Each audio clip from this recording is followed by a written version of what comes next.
colossus in Alaska is stirring. Mount Spurr, about 130 kilometers northwest of Anchorage, has been quiet for more than 3 decades under snow and ice. In early 2024, it entered a new unrest phase that showed up in the data: shallow earthquakes. Global Navigation Satellite System measured uplift near the edifice, and persistent gas emissions that triggered official bulletins through spring 2025. What looks calm at the surface is a pressurized system below. Heat and gas are moving upward, and now the instruments see it. The Alaska Volcano Observatory says an eruption is possible in the coming weeks to months. Certainty is never possible, but several indicators increased together in early 2025. Aerial surveys months ago on March 7 and March 11 detected a sharp rise in volcanic gases. On March 7, AVU measured about 440 to 450 tons per day of sulfur dioxide. The March 11 flight confirmed elevated carbon and sulfur dioxide, plus reactivated fumaroles at Crater Peak, the historically active vent. These gas levels were well above late 2024 baselines, a sign that magma is moving upward and adding pressure to surrounding rock. Compared with December 2024, sulfur dioxide was about 9 times higher during the March 7 flight. IVU coordinating scientist David Fee captured the takeaway in simple terms. When carbon dioxide and other gases jump this much at volcanoes in Alaska and elsewhere, the chance of eruption rises. Mid-March of this year, reports echoed that message as earthquake rates climbed. The combination of larger gas fluxes and more frequent shallow quakes explains why scientists raised concern during the spring. Mount Spurr presents several hazards that unfold at different speeds. The fastest and most dangerous are pyroclastic density currents. These hot, ground-hugging clouds can move well over 100 miles per hour and can burn or bury valleys in minutes.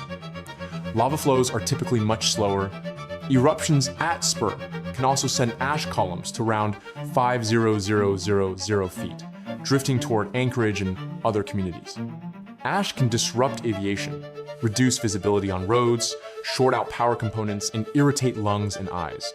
When ash mixes with water, it can form lahars that rush down channels and damage bridges and rivers. Spurr's practical profile is clear: short, explosive bursts with high ash, fast hazards near valleys, and ashfall spread over a wide area. Since April 2024, Mount Spurr has logged more than 3,400 earthquakes. Most are small and shallow, clustering around 4 kilometers below sea level, with maximum magnitudes near M2.7. This pattern fits brittle cracking driven by rising magma and pressurized fluids. Swarms concentrate beneath Crater Peak, pointing to a shallow system that is pressurizing and seeking pathways upward. The focus is not on dramatic new surface fissures, but on what is measured: reactivated fumaroles at Crater Peak, persistent shallow seismicity, and gas levels above baseline. Volcano monitoring rests on 3 pillars: field checks, instruments on the ground, and satellites. Scientists track earthquakes, gases, and ground motion to read magma behavior at depth. Rising magma cracks rock, creating tiny quakes that seismometers record. Gases escape and are measured with airborne IUVI spectrometers and in situ tools such as multigas.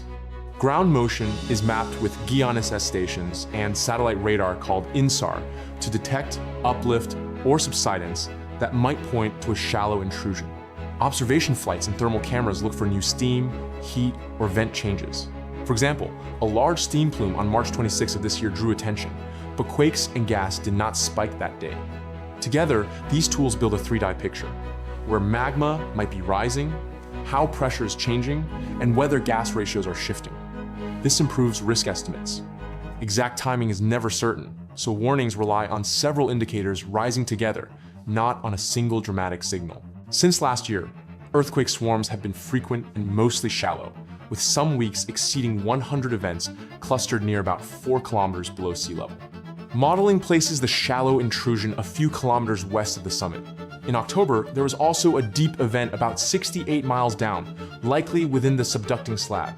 That kind of depth does not directly signal shallow magma pressurization and should not be confused with the shallow swarms beneath Crater Peak.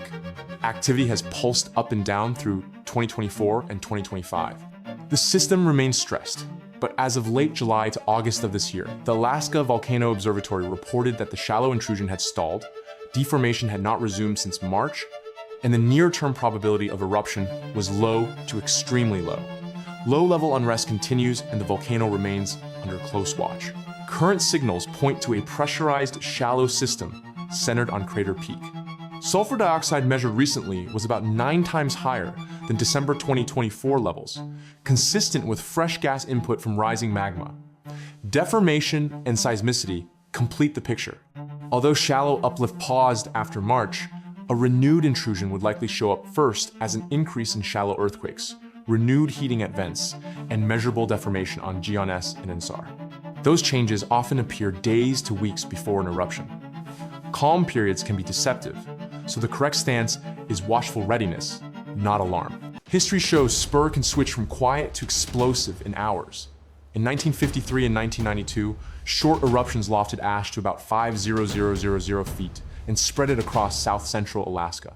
During one 1992 event, Anchorage recorded roughly a quarter-inch of ash, and satellites tracked drifting ash and sulfur dioxide clouds for days across the North Pacific. The lesson is simple. Impacts extend well beyond the crater. Anchorage and nearby communities should plan for regional disruption, not just local effects near the mountain. Mount Spurr is a public safety issue, not just a science story. Anchorage, with nearly 3,000,000 people, sits inside the ashfall zone. Remember that I said that since April 2024, the area has logged more than 3,400 mostly shallow earthquakes with peaks near M2.7. A reminder that the system is active even when the surface looks quiet. Local authorities maintain response plans while AIVO tracks earthquakes, gases, and ground motion. Your role at home is simple readiness. Plan for ashfall and know where you will shelter in place. Follow AVU updates and local alerts so you know when to reduce travel and bring people inside. Keep On95 or Pi 100 masks and eye protection on hand. Have plastic and tape to seal air intakes during heavy ash. Store spare Ike vacuum car filters and protect electronics by covering or powering them down when ash is falling. Stock water and shelf-stable food. Keep flashlights and batteries ready and have a battery radio for power cuts. That is necessary. Risk around Spurr sits inside a larger system. In southern Alaska, the Pacific Plate dives beneath the North American Plate. That subduction drives frequent, shallow, and intermediate depth earthquakes and feeds many active volcanoes, including Spurr, Augustine, Redoubt, and others across the arc. Historic events, like the magnitude 9.2 earthquake in 1964, show the region's power and the potential for wide disruption. Each earthquake is part of a coupled system of subduction, stress, and magma movement. Spurr is one node in that network, and its signals make more sense when viewed with the wider arc in mind. Comparisons help frame the risk. Taftan volcano in Iran, long, quiet, has shown uplift and stronger gas output in recent years, a reminder that dormant systems can reawaken. Spurr offers similar lessons.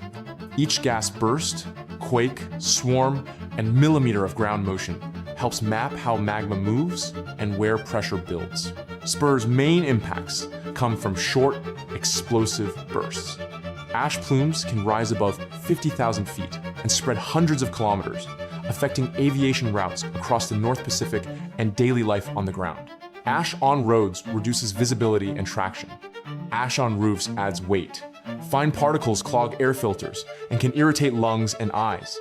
Fast pyroclastic currents threaten valleys close to the vent. Meltwater plus ash can form lahars that damage bridges, culverts, and river corridors. Historic eruptions in 1953 and 1992 lasted roughly 3 to 7 hours, creating brief but intense hazard windows. Scientists update the picture as conditions change. Seismic data show where rock is cracking. Gas measurements show how much gas is being released and whether gas ratios change. GNSS and INSAR show where the ground is rising or sinking. These signals can pulse up or down, so one spike does not decide. What matters is a consistent rise across several indicators. If activity ramps up, expect fresh AVO statements, ashfall planning maps, and clear guidance that stronger unrest would likely come before an eruption by days to weeks. That lead time is why careful monitoring matters even during quiet weeks. Today, the mountain looks calm, but the system remains active at low levels. In the coming months, scientists will track gas, quakes, and ground motion for aligned rises across several indicators. Each update refines the risk picture. Bottom line for late summer 2025. The shallow intrusion appears stalled. Deformation has not resumed since March, and the near-term probability is low. Monitoring continues in case conditions change. The mountain is stirring, and when it moves, the impact can reach far beyond Alaska. Stay alert, read the signs, and be ready. Preparation turns surprise into safety. For clear, data-driven updates on the planet's hidden forces, subscribe before it is too late.